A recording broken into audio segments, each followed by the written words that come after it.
United States is in debt, a lot of debt. There's a good bit of debate on what this means for us, so we decided to do some research. We're going to look at some terminology, discover some recent international examples of debt disasters, analyze the current US situation, and offer some solutions. So let's begin. First off, debt. Debt is the running total of a country's loans that have yet to be paid back. Next, deficits. Deficit is the difference between a government's revenue and what it spends. So if a government makes $20 trillion in a year but spends $21 trillion, its deficit for that year would be $1 trillion. Next, default. Default is an event in which a government decides that it cannot pay back its debts. A defaulting government will notify its creditors that it simply does not have the funds to pay them back. And then lastly, the IMF. The IMF is the International Monetary Fund, which is an organization of countries that provide and promote financial stability by supporting struggling countries. We're going to be looking at a few countries around the world that have defaulted. There are some worrying similarities between these countries and the U.S. Greece defaulted on its debt in 2015. Like the U.S., Greece spends too much money on a multitude of social programs while supporting an already enormous debt. When the economy doesn't grow enough to cover these costs, financial fiasco is just a recession away. The 2008 economic crisis in Iceland shows the dangers of a runaway banking system, which an indebted government can't keep up with. When private banks have more liabilities than the central bank can cover, a recession can completely destroy financial markets, as seen by Iceland's 2008 default. Puerto Rico defaulted on its $73 billion debt in 2017 after Hurricane Maria left the country crippled financially. Today, American taxpayers are still footing the bill for this commonwealth, which shows what happens when financial irresponsibility and growing debt are coupled with a natural disaster. These three examples show that while debt doesn't directly lead to economic collapse, it puts countries at a higher risk of default and complicates recovery from unexpected challenges. Our economy might be fine right now, but if we fail to reduce our debt, we could experience the same disasters we've seen in Greece, Iceland, and Puerto Rico when economic obstacles inevitably arise.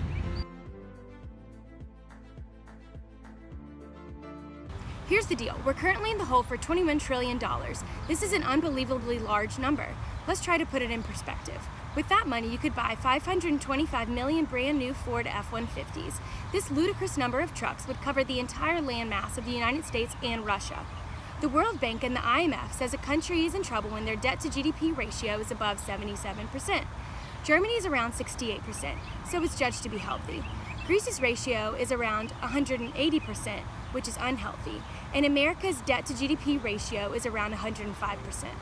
The United States is also the strongest economy in the world.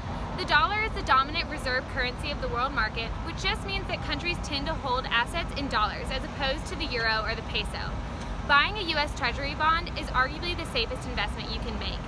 The world economy runs on the confidence that the United States will continue to pay back its debts.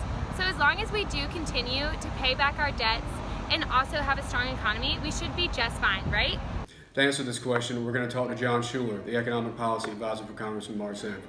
So John, is everything going to be fine? I think that depends a lot on what we do next.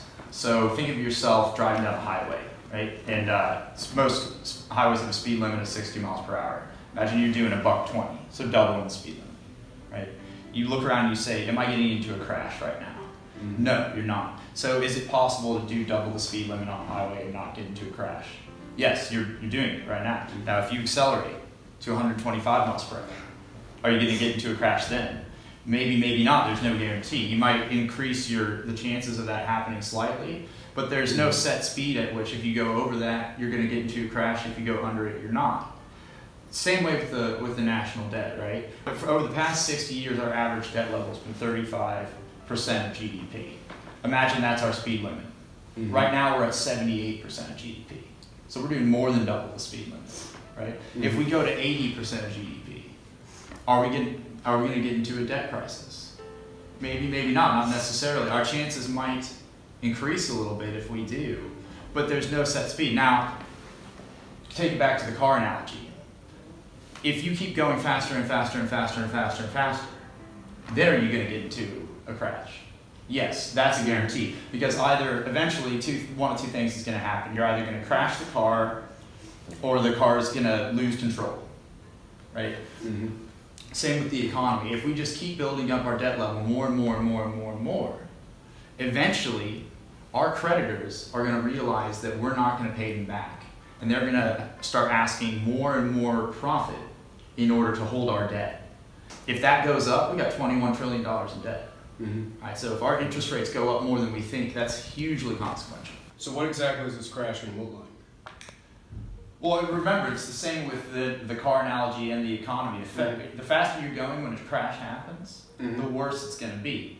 And economically, a crash is a debt crisis. So that's when creditors start demanding higher and higher profit for holding your debt, which makes your debt even more expensive, which meaning the interest payments you're making on the debt, those go up. Mm-hmm. In order to cover those, you're having to borrow more, incur more debt. Mm-hmm. So your debt's growing, your interest is growing, and it's a downward spiral to the point where you can't afford to even make interest payments on the debt, and then that's default.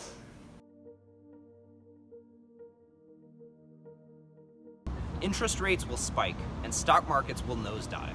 An estimated $175 billion would be withdrawn from the US economy. That means massive unemployment and price spikes where everything from gas to food to clothing becomes expensive. Your 401k retirement fund values will plummet, and loans will become impossible to procure due to the failure of many large banks. This is economic disaster, and when economic disaster strikes, social unrest is not far behind. Americans are going to be hurt badly by foreclosures, unemployment, homelessness.